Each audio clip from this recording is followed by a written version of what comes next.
Karl Renbourn, que podría ser el hombre más inteligente del que jamás hayas oído hablar, era un hombre dispuesto a seguir su sueño sin importar el coste. Su visión era que la salud se podía mejorar utilizando métodos simples. En su vida hubo aventuras, desastres, luchas y triunfos, pero al final este hombre inventó el suplemento nutricional más famoso del mundo, producto que hoy utilizan millones de personas. Michael Franklin Renbourn nació en 1887, en San Agustín, Florida, hijo de un joyero suizo del que heredó la pasión por los viajes.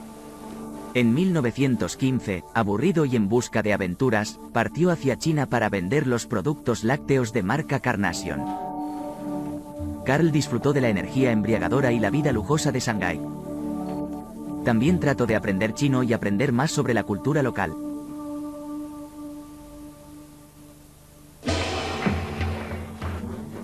Pero la leche no tuvo éxito en China. Nadie sabía entonces que los chinos padecían intolerancia a la lactosa. Sin embargo, continuando su viaje a China para vender sus productos, notó que la forma de comer cambiaba según la cultura.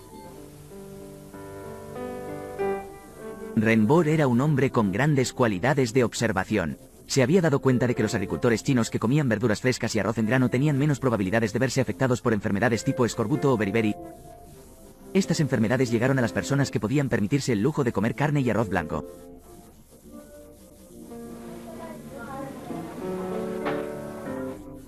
Su idea de los suplementos no fue concebida en un solo día, sino quizás después de una década de observación. Todo lo veía como piezas de un rompecabezas. La medicina tradicional china se basa en la idea de devolver al cuerpo algo que falta. Yin y Yang se equilibran a través de lo que comemos. Esta idea fascinó a Karl y era muy diferente de los estudios médicos de Occidente, donde todas las enfermedades se atribuían a agentes externos. Recordando los experimentos realizados con carnitina sobre los efectos de alimentar a las vacas con alfalfa, Karl entendió que se debe considerar una alimentación saludable con el equilibrio nutricional adecuado. Comenzó a considerar cómo refinarse las plantas y vegetales para el consumo humano. Su idea era que tal vez podría desarrollar un suplemento vegetal para ayudar a las personas a recuperar una dieta diaria equilibrada y no solo sustancias derivadas de las plantas, sino también minerales lácteos de las hojas que se encuentran en el pescado y también en otros tipos de hojas.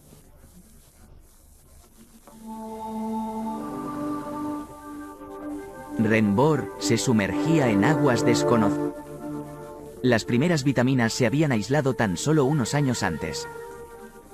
Ahora, decir que se pueden prevenir enfermedades tomando una pastilla que contenga los elementos que faltan en la dieta diaria habría suscitado sin duda un escepticismo general. Por supuesto, Karl aún no había llegado a una conclusión, pero su lado emprendedor siempre estaba presente. Tenía el don de tener grandes ideas. Incluso había impresionado al magnate de la pasta de dientes Ari Colgate, quien comenzaría a vender la revolucionaria pasta de dientes en tubos en China. Pero poco después comenzaron los problemas en Shanghái. La ciudad estaba repleta de fumaderos de opio y burdeles, y los líderes locales luchaban entre sí para obtener los mayores beneficios de estos negocios ilícitos. Mientras los nacionalistas intentaban derrotar al emergente Partido Comunista Chino en 1927, el general nacionalista Chiang Kai-shek bloqueó la ciudad. Hubo una huelga general. Siguieron varios saqueos. Entre ellos, Karl también lo había perdido todo. El pensamiento inmediato fue la supervivencia. La comida era escasa y Karl y sus compañeros padecían desnutrición. Una gran oportunidad para probar tu idea de suplemento nutricional. Pero solo hay hojas y huesos de animales y todo se hierve con clavos oxidados para formar hierro. Era una mezcla asquerosa, pero la condición física de quienes se esforzaban en probarla mejoraba. Los chinos pensaron que esto era realmente interesante. Este invento fue bienvenido. Los extranjeros pensaban que mi padre estaba loco. Cuando Karl logró subirse a un barco carguero para salir de China, se dio cuenta de que a pesar de haber perdido todo lo que poseía, había encontrado una gran idea. No sabía cuánto tiempo tomaría, qué pasaría o qué forma tomaría la pastilla del polvo, pero sabía que evitaría muchos problemas nutricionales en el mundo. Carl llegó a California en 1927. Tenía 40 años, con $24 en el bolsillo. Realizó diversos trabajos temporales, pero cuando tenía tiempo se lanzaba a su verdadero trabajo, donde hacía experimentos con extractos de alfalfa, berros e incluso Carl trabajaba incansablemente, a menudo entre 17 y 18 horas al día, pero no fue hasta 1934, exactamente 7 años después de su regreso de China, que se le ocurrió algo concreto que podía vender.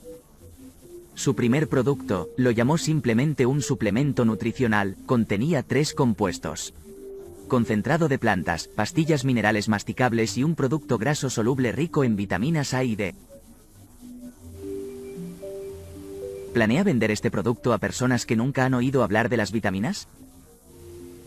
Sin títulos académicos, Carlo luchó contra la imagen de ser un excéntrico, pero las personas que compraron notaron los resultados y entonces Carl supo que estaba en el camino correcto. En 1936, Carl y su esposa Evelyn tuvieron un bebé. La familia tuvo que mudarse a la isla Balboa en California, a un almacén en un almacén naval. Las ventas eran malas y por tanto el dinero empezaba a agotarse. Esto fue demasiado para Evelyn y por eso la pareja se separó. Para vender su producto él mismo. Fue imposible. Envió un pedido a una farmacia en San Francisco y un año después anotó en su diario que había recibido 23 frascos y había enviado 24, por lo que casi todo fue devuelto sin venta ni ganancias. Casi se podían ver las lágrimas en su diario. No puede funcionar así. No puedes enviárselo a personas que no saben sobre vitaminas. En 1939, Carl se mudó nuevamente y esta vez fue a un pequeño edificio en una zona desfavorecida de Los Ángeles. Fue mientras hojeaba una revista científica, donde notó el nombre Nutrilite y Nutrilite Inc. Después de pensarlo durante una semana y cada día le gustaba más la idea. Meses después se incorporó bajo ese nombre Nutrilite. Carl convenció a Evelyn para que le trajera a su hijo, Sam, a California y el niño se unió a su padre en el negocio. No solo ayudó con el trabajo, limpiando y llenando las botellas, sino que tuvieron la oportunidad de conocerse mejor. Inventó un pequeño microscopio para examinar el agua del lago. Siempre le impresionó el mundo microscópico, al mismo tiempo construyó un telescopio para admirar las estrellas. Le fascinaba todo lo que podía ver, las distancias, las medidas, en fin, cómo funcionaba todo este mecanismo del mundo. Pero el producto de Carl todavía no despertaba suficiente interés. Intentó conocer gente de una en una o hablar con una multitud como táctica de marketing. Había un programa popular en el sur de California llamado El Hombre de la Calle y después de varios días logró encontrar el lugar correcto donde estaba el hombre de la calle, que le preguntó: ¿a qué te dedicas? Mi nombre es Carl Rembor y he desarrollado un suplemento nutricional. Y continuó con su relato. Esta era una forma de anunciarse en la radio. Y luego Carl Rembor tomó un curso de Dale Carnegie sobre venta de ideas, impartido por el Dr. William Castleberry, y convenció a Castleberry para que utilizara el producto. Él tuvo una reacción positiva. Estaba encantado con el producto y sus capacidades. Castleberry y su nuevo socio se unieron para crear una nueva empresa de ventas centrada en Nutrilite. La idea era que los distribuidores inteligentes reclutarían a otros distribuidores y luego dividirían las ganancias, y este fue el nacimiento de la industria del network marketing, y entonces se asociaron con Carl y crearon este concepto de distribución único que los llevó a crear 2 grandes empresas.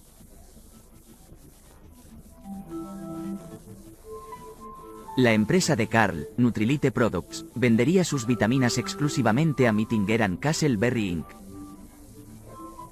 Ellos comprarían los productos exclusivamente a Nutrilite. Carl podía concentrarse en perfeccionar sus productos. En 1946 se casó con Edith Bragg, una mujer con visión para los negocios que podría ayudarlo a dirigir su empresa para poder responder a las solicitudes de los clientes. La familia trasladó la producción cerca de Buena Park, California. 2 de los distribuidores más famosos de aquella época ya eran Jay Van Andel y Rick DeVos. Nuestra técnica de venta resultó bastante rentable porque, al fin y al cabo, trabajabas por cuenta propia. Uno no es solo un distribuidor de Nutrilite, sino el propietario de una red de distribución. No había límite, ni restricción territorial. Podrías ganar tanto como quisieras y pudieras. Cuanto más vendiste, más ganaste. Este fue el pináculo de nuestros líderes. Quiero decir, las ventas aumentaban un 100% cada año e incluso teníamos un programa en televisión. Incluso patrocinamos el Dennis Day Show, un espectáculo famoso de la época.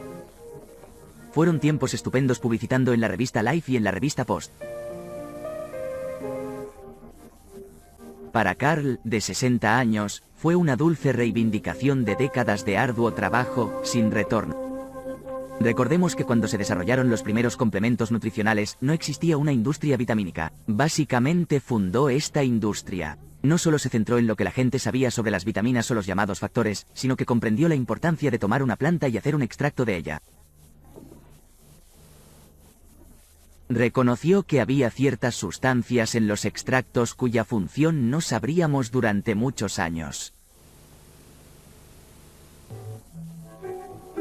Pero surgieron problemas. Mittinger and Castleberry comenzaron a hacer afirmaciones extravagantes sobre Nutrilite. La FDA presentó un caso contra ellos y durante la prueba las ventas cayeron.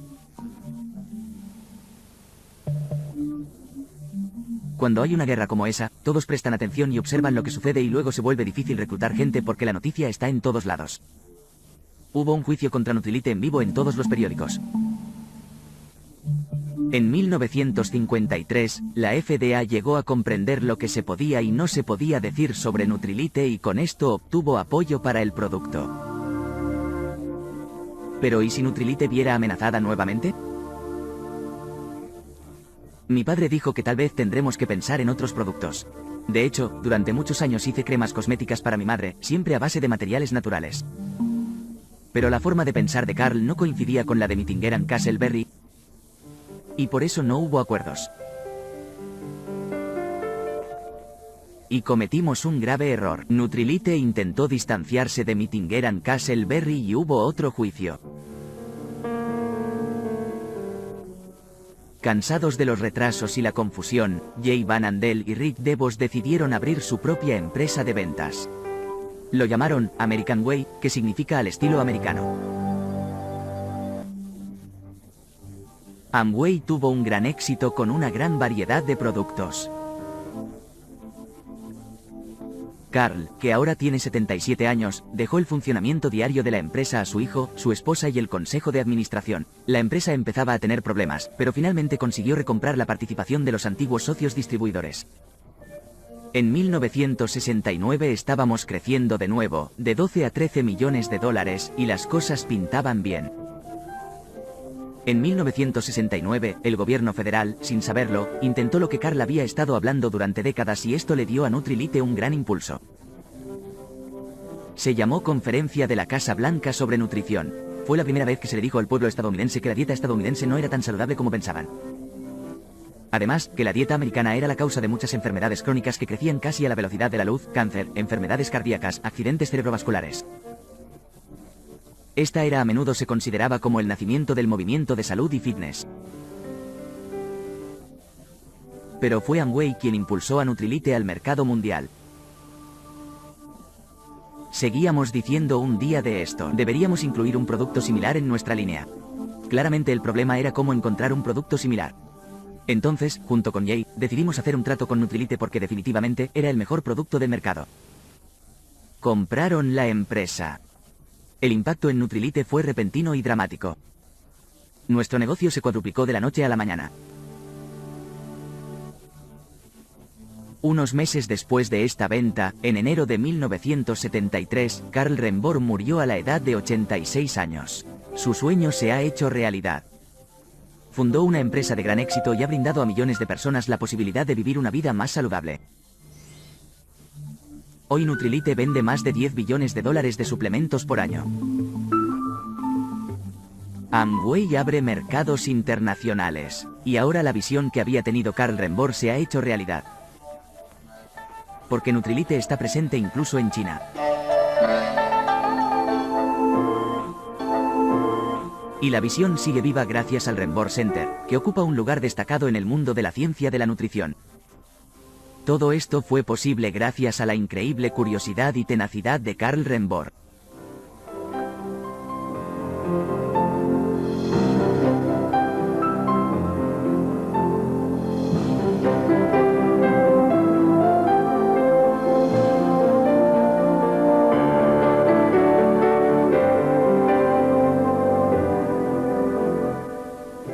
Siempre me decía que si tienes un sueño y estás dispuesto a hacer todo lo posible para hacerlo realidad, algún día se hará realidad. No creía en objetivos fáciles, sino a largo plazo y con visión. Y si uno tiene la voluntad de intentarlo, algún día su visión podrá hacerse realidad.